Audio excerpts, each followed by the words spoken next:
ప్రశాంత్ కుటుంబంలో ఒకరికి ఉద్యోగం ఇస్తాం. భువనగిరి గురుకులంలో ఫుడ్ పాయిజన్ ఘటన బాధాకరం.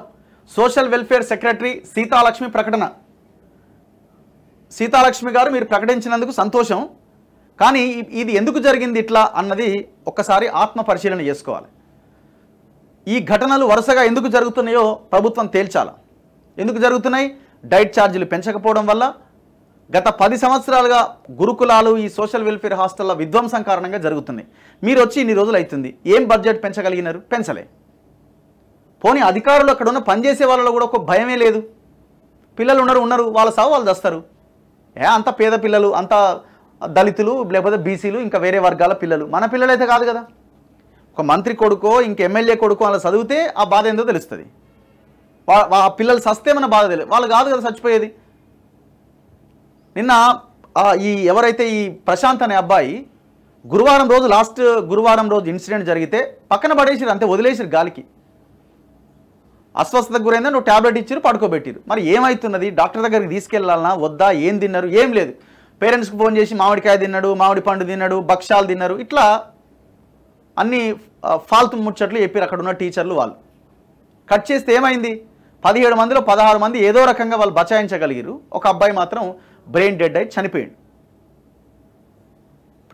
అప్పుడు ఆ పేరెంట్స్కి ఆ బిడ్డను ఎవరు తెచ్చిస్తారు? అసలు ఏమన్నా ఆగుతున్నాయా? అది ఇన్సిడెంట్ జరగగానే అక్కడ ఆదిలాబాద్లో ఒక 60 మంది అస్వస్థతకు గురయ్యారు. సేమ్ ఇదే సిచ్యువేషన్. మరి ఎందుకు ఎక్కడ పోయారు? ఇప్పుడు ఇదే సీతాలక్ష్మి గారు మరి ఏం రివ్యూ చేసినారు మీరు? సరే, ఇప్పుడు మనలాంటి వాళ్ళ మాట్లాడవాలనే కనీసం ఈ ప్రకటన వచ్చింది. వాళ్ళకి కుటుంబానికి ఉద్యోగం ఇస్తామని చెప్పిరట. ఈ నెల 12న కలుషిత ఆహారం తిని 26 మంది విద్యార్థులకు వాంతులు విరోచనాలు అయినాయి. దాంతో విద్యార్థులను సిబ్బంది చికిత్స నిమిత్తం జిల్లా కేంద్ర ఆసుపత్రికి తరలించారు. అందులో 6వ తరగతి చదివే ప్రశాంత్ అనే స్టూడెంట్ మంగళవారం రాత్రి చనిపోయాడని ఆవేదన వ్యక్తం చేశారు. ప్రశాంత్ మృతి బాధాకరమని అతడి కుటుంబ సభ్యులకు సానుభూతిని తెలియజేస్తున్నట్టు వెల్లడించారు. బాధిత కుటుంబంలో ఒకరికి అవుట్సోర్సింగ్ పద్ధతిలో ఉద్యోగం ఇస్తామని సీతాలక్ష్మి ప్రకటించారు. ఇప్పటికే అంత్యక్రియలకు 20,000 అందించామని, ఈ సాయం పెంచాలి అని కుటుంబ సభ్యులు కోరుతున్నందున ప్రభుత్వానికి ప్రతిపాదన పంపినట్టుగా తెలిపారు. మిగతా విద్యార్థులకు ట్రీట్మెంట్ అందుతోందని, ప్రస్తుతం వారి ఆరోగ్య పరిస్థితి నిలకడగా ఉందని వెల్లడించారు. ప్రాథమిక విచారణ తర్వాత స్కూల్ ప్రిన్సిపల్ శ్రీరామ్ శ్రీనివాస్ను సస్పెండ్ చేశామన్నారు. ఎవరికి కావాలా మీ సస్పెన్షను? 25,000 ఎవరికి కావాలి? 20,000 ఎవరికి కావాలా? ప్రభుత్వ నిర్లక్ష్య కారణంగా చనిపోయారు కాబట్టి వాళ్ళకి కనీసం వాళ్ళు కొంత ఊపిరి పీల్చుకోవడానికి, ఒక భరోసా ఇవ్వడానికి వాళ్ళకి పెద్ద ఎత్తున నష్టపరిహారం ప్రకటించాలి. తప్పులేదు. ఓ 25 లక్షల నష్టపరిహారం ఇస్తే తప్పేం లేదు.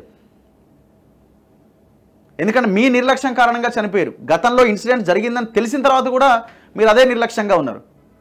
అట్లీస్ట్ ఈ ప్రకటన చేసినందుకు సంతోషించాలి. మనకు పోయిన గవర్నమెంట్లో ఇట్లాంటి ప్రకటన అసలు ఎవడన్నా మాట్లాడితే ఒట్టు, కనీసం ఎవడన్నా